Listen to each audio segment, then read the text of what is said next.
السلام علیکم، امید ہے آپ سب خیریت سے ہوں گے۔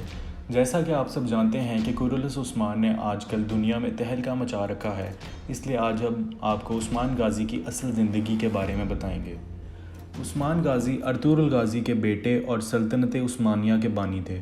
ان کے والد ارطغرل غازی نے اس وقت کے سلجوقی سلطان علاء الدین کیقوباد کی ایک جنگ میں رومیوں کے خلاف مدد کی تھی، اور اس نتیجے میں سلطان نے ارطغرل غازی کو سوگد کی زمین تحفے میں دی تھی۔ ارطغرل غازی کے 3 بیٹے تھے، گندز، سافچی اور عثمان۔ عثمان غازی کی ولادت 1255 میں ہوئی۔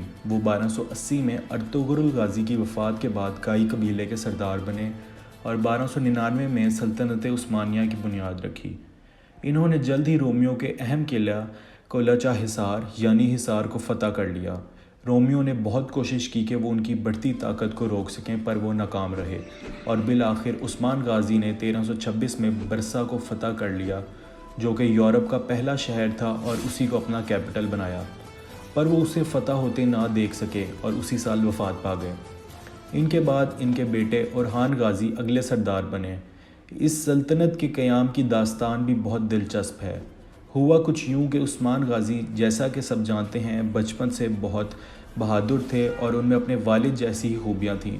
مسلمان اس وقت بہت زیادہ بری حالت کے شکار تھے۔ ایک طرف رومی تھے اور دوسری طرف منگول چھائے ہوئے تھے۔ سلجوق سلطنت بھی زوال کا شکار ہو چکی تھی۔ ایسے میں عثمان غازی اور ان کے روحانی بزرگ شیخ ایداب علی نے ایک نئی سلطنت کے قیام کا سوچا۔